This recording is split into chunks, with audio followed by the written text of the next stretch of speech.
आज हम एक ऐसे समाज और राष्ट्र की परिकल्पना करते हैं जहां समाज का अंतिम व्यक्ति भी महसूस करे कि देश के विकास में उसकी भी अहम भूमिका और जिम्मेदारी है। लोकतंत्र की गूंज और राष्ट्र उत्थान में उसके पसीने की गंध का भी मोल हो, तभी सही मायने में लोकशाही का रामराज स्थापित हो सकेगा।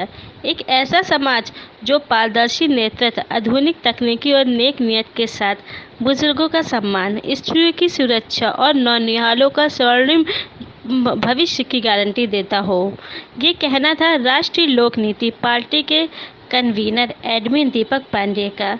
उन्होंने कहा कि जहां सरकार दाता के अहंकार में और जनता याचक के रूप में ना हो, अपितु सरकार अपना दायित्व निर्वहन करते हुए प्रत्येक नागरिक के घर द्वार तक सभी आवश्यक सुविधाएं उपलब्ध करवाना सुनिश्चित करे। क्या ऐसी व्यवस्था नहीं हो सकती? अगर मुझे चलाना आता है 1 घंटे में उसको कुछ व्यवस्था हो, उसको ड्राइविंग लाइसेंस बनाने देते हैं।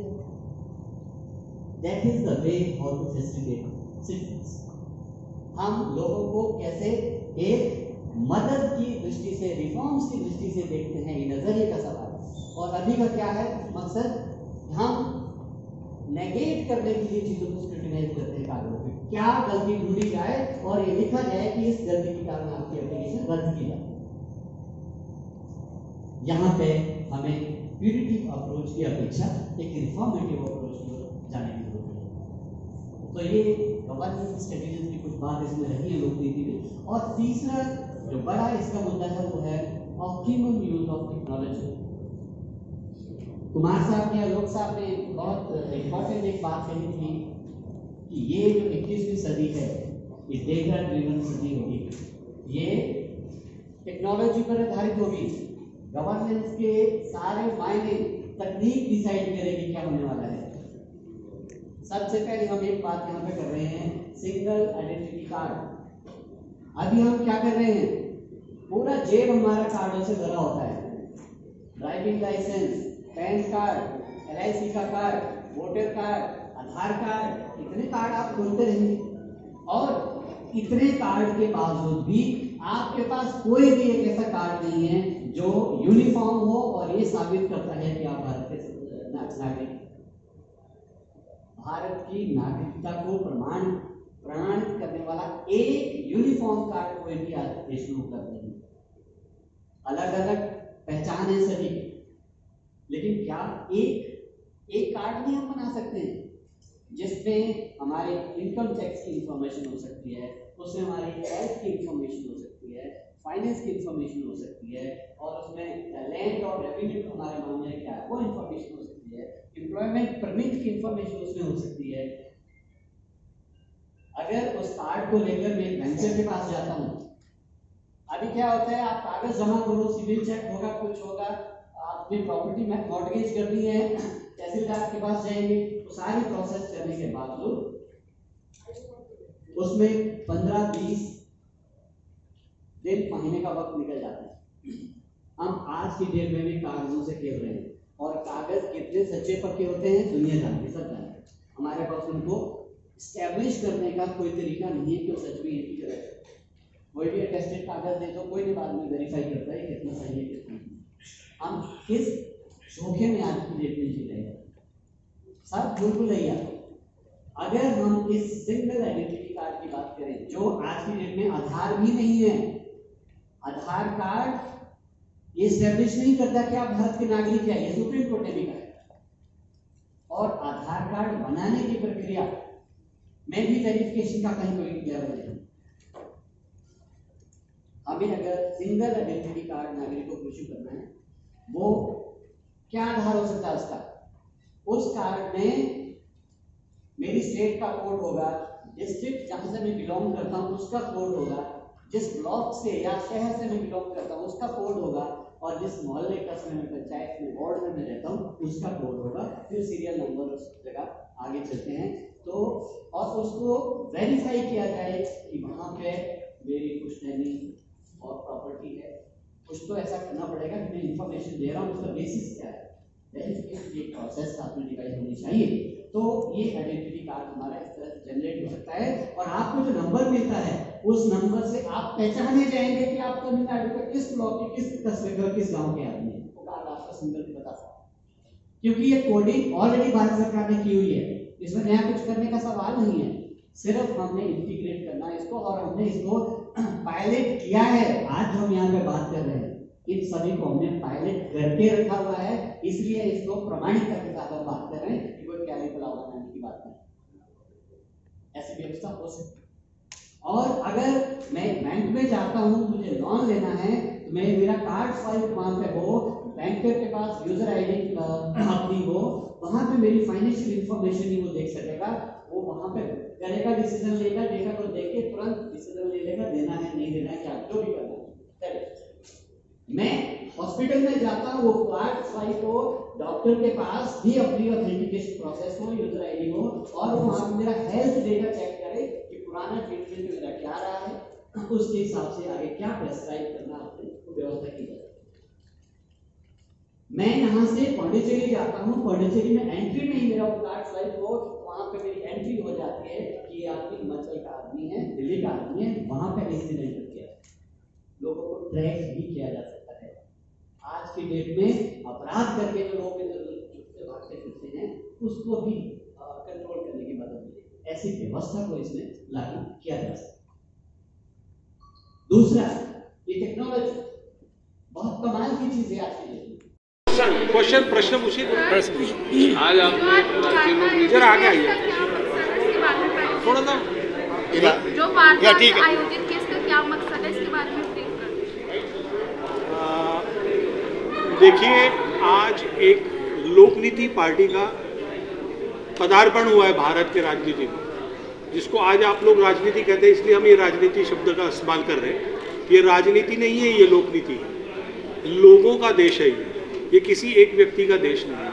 तो इसकी सूचना देते हुए हम आज इस लोकनीति का पदार्पण कर रहे हैं भारत की सोकोल्ड राजनीति के अंदर, और उस राजनीति के शब्द को हम हटाना चाहते हैं और यहाँ पर हम लोकनीति लाना चाहते हैं।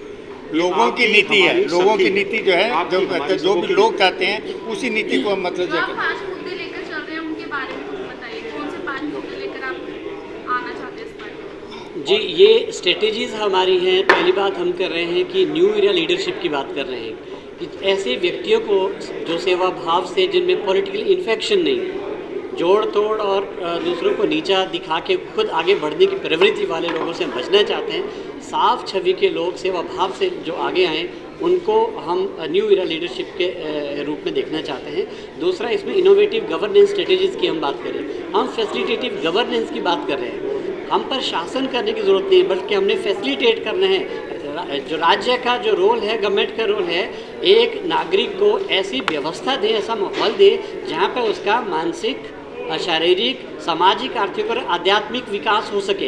ऐसा इन्वायरमेंट क्रिएट करना है। उसके लिए गवर्नेंस स्ट्रेटेजीज हमने डिवाइस की है कि कैसे होना चाहिए। पब्लिक रेटिंग की उसमें बात की जा रही है, जवाबदेही हमारी जो इलेक्टेड लोग हैं उनकी लोगों के प्रति बने। और फिर हम टेक्नोलॉजी की बात करें, ये जो इरा है तकनीक का इरा है, डेटा ड्रिवन सारी व्यवस्था आगे होनी है। तो टेक्नोलॉजी हमारी 80 से 90% सामाजिक आर्थिक समस्याओं का हल है।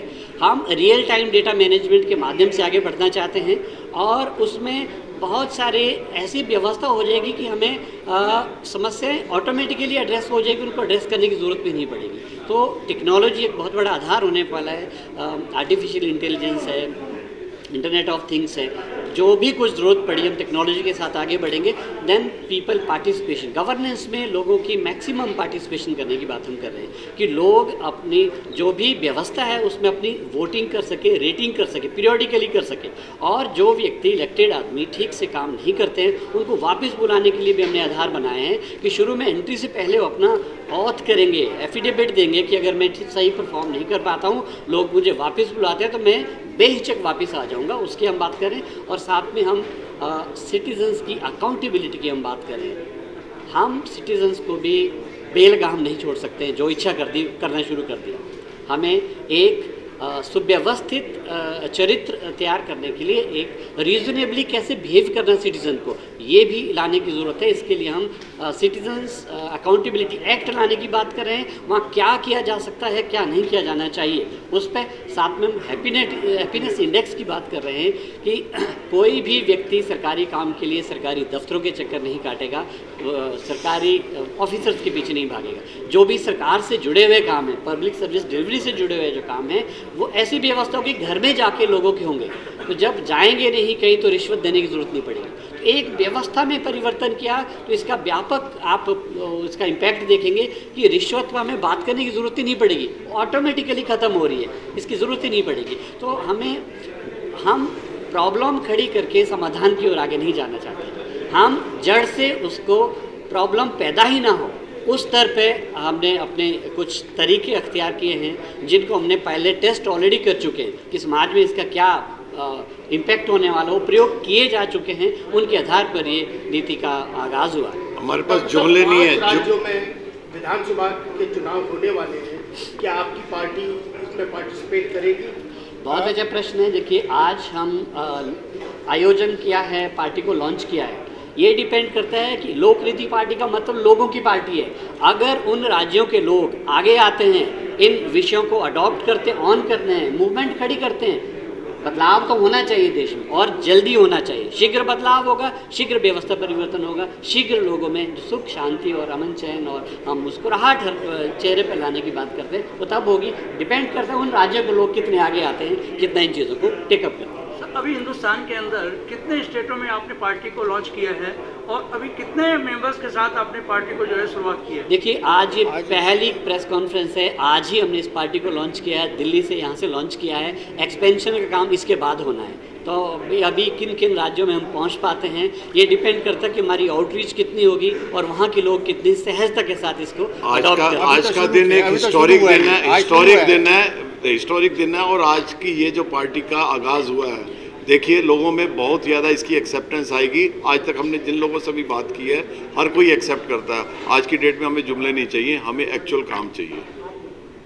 तो अभी हिंदुस्तान में देख रहे हैं आप कि छोटे मोटे बड़ी छोटी सब समझ हिंदुस्तान के अंदर ज़बरदस्त पार्टियों की भरमार है, चाहे वो राजनीतिक हो या नैतिक हो।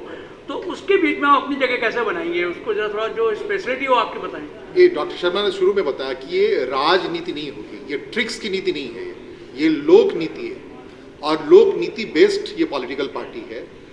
पॉलिटिकल पार्टी कह लीजिए या पार्टी कह लीजिए, तो जो लोग के हिमायतगार लोग हैं, वास्तव में जो ट्रिकी नहीं है, जो लगाव के साथ आगे, यही इसका डिफरेंस है बाकियों से। कितना अच्छा बताया अभी आपको कि एफिडेविट लिया जाएगा, ऐसे कोई नहीं कोई उसमें इंट्रोड्यूस करेगा अपने आप को। इसमें ट्रिक का खेल नहीं है, इसमें लोगों से जुड़ाव का खेल है। यही इसको डिफरेंस है। जो आप कह रहे हैं पार्टियों की भीड़ लगी है, यहाँ इस भीड़ में बाकी राजनीतिक दल होंगे, ये बिल्कुल लोक दल है, ये लोक नीति आधारित दल है। आपका कहना है साफ सुथरी राजनीति वाले जो लोग हैं छवि के, उन्हीं को इस पार्टी में लिया जाएगा। बिल्कुल। शुरुआत में सारी पार्टियां यही कहती हैं कि हम एक ईमानदार कॉन्सेप्ट लेके आएंगे, लेकिन जब 2-4 महीने होते हैं या एक मेंबर भी उनका आ जाता है, उसके बाद कोई सुनवाई नहीं होती आप कई पार्टियों में। नहीं, आप तो ये क्या आपकी नहीं, ये तो प्रैक्टिकली आप देखेंगे ना, आप देखेंगे किस तरीके से पार्टी बनती है। अगर किसी दिन भी अगर वो दिन आया ना, तो वो पार्टी अपनी खत्म कर देंगे आप। ये वाला जो आपने क्वेश्चन है ना, जो चेहरे ये क्वेश्चन अभी आया है, क्या उसने हम पार्टी खत्म कर देंगे कि ये मतलब ये हम नहीं कर सकते। जो कहा है उसको हम कार्य करके दिखाएंगे। ये वाला नहीं है कि सिर्फ बोल दिया उसके बाद में जो करने के लिए उसमें पार्टी खत्म हो जाएगी, जिससे ये कर thank you sir, thank you. बहुत बहुत शुक्रिया। आपसे निवेदन सभी से